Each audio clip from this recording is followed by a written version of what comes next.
സ്വത്ത് തർക്കത്തിന്റെ പേരിൽ സഹോദരപുത്രൻ വീട് പൊളിച്ച് പെരുവഴിയിലായ പറവൂർ സ്വദേശി ലീലയുടെ താൽക്കാലിക ഷെഡും തകർത്തു. നാട്ടുകാർ നിർമ്മിച്ചു നൽകിയ താൽക്കാലിക ഷെഡാണ് സഹോദരപുത്രൻ രമേശ് തകർത്തത്. ജീവന് ഭീഷണിയുണ്ടെന്ന് കാണിച്ച് ലീല പോലീസിൽ പരാതി നൽകി. മീഡിയ വൺ വാർത്തയെ തുടർന്ന് സന്നദ്ധ സംഘടന ലീലയ്ക്ക് വീട് വെച്ച് നൽകുന്നുണ്ട്. അതിനിടയിലാണ് സഹോദരപുത്രൻ താൽക്കാലിക ഷെഡും പൊളിച്ചത്. കഴിഞ്ഞ ഒക്ടോബറിലാണ് പറവൂർ സ്വദേശി ലീലയുടെ വീട് സ്വത്തു തർക്കത്തിന്റെ പേരിൽ സഹോദരപുത്രൻ രമേശ് JCB ഉപയോഗിച്ച് പൊളിച്ചു കളഞ്ഞത്.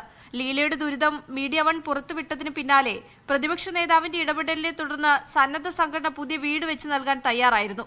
പുതിയ വീടിന്റെ പണി പൂർത്തിയാകുന്നതുവരെ ലീലയ്ക്ക് താമസിക്കാൻ നാട്ടുകാർ തയ്യാറാക്കി നൽകിയ താൽക്കാലിക ഷെഡാണ് സഹോദരപുത്രൻ രമേശ് പൊളിച്ചത്.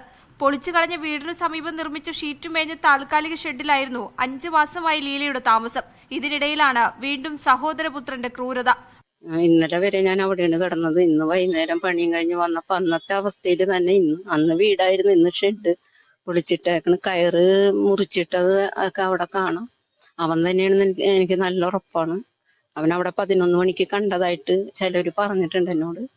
വൈകുന്നേരം ആയതുകൊണ്ട് ഞാൻ അധികം അന്വേഷിക്കാനൊന്നും പോയില്ല. വന്ന് സ്റ്റേഷനിൽ പരാതി കൊടുത്ത്.